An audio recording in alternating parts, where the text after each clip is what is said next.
Hi friends, ఈరోజు ఒక ఇంట్లో టర్మోస్టాట్ చేంజ్ చేస్తాము. ఇంట్లో వాళ్ళ కంప్లైంట్ ఏంటంటే టర్మోస్టాట్ టెంపరేచర్ సరిగా రీడ్ చేయడం లేదని చెప్పేసి కంప్లైంట్. చెక్ చేస్తే టర్మోస్టాట్ నార్మల్ టెంపరేచర్లో పెట్టినా కూడా ఐస్ వచ్చేసి కట్ ఆఫ్ కావడం లే. అందుకని చేంజ్ చేస్తాము. దీనికి వచ్చేసి AA బ్యాటరీల మీద వర్క్ చేస్తుంది. బ్యాటరీ లేచిన తర్వాత ఆన్ చేసి red colour button, blue colour button ఉంది కదా, అది టెంపరేచర్ పెంచుకునేదానికి తగ్గించుకునేదానికి. కింద ఈ రెండు బటన్లు వచ్చేసి ఆన్ ఆటో ఉండేది ఫ్యాన్ది, కూల్ ఆఫ్ ఉండేది వచ్చేసి కంప్రెసర్ వర్క్ చేస్తుంది.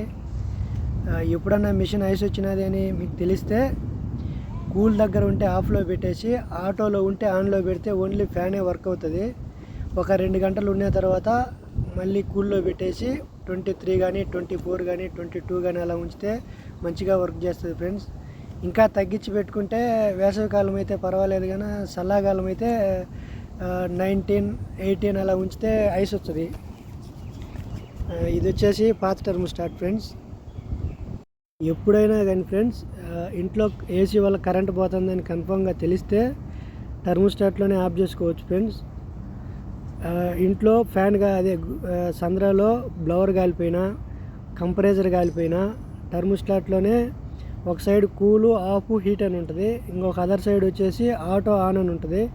కంప్రెసర్ కాలిపోతే కూల్లో నుంచి ఆఫ్లో పెట్టేస్తే కరెంట్ మళ్ళీ ట్రిప్ అవ్వదు.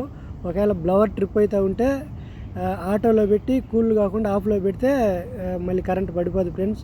వీడియో నచ్చితే సబ్స్క్రైబ్ అండ్ లైక్ చేయండి ఫ్రెండ్స్.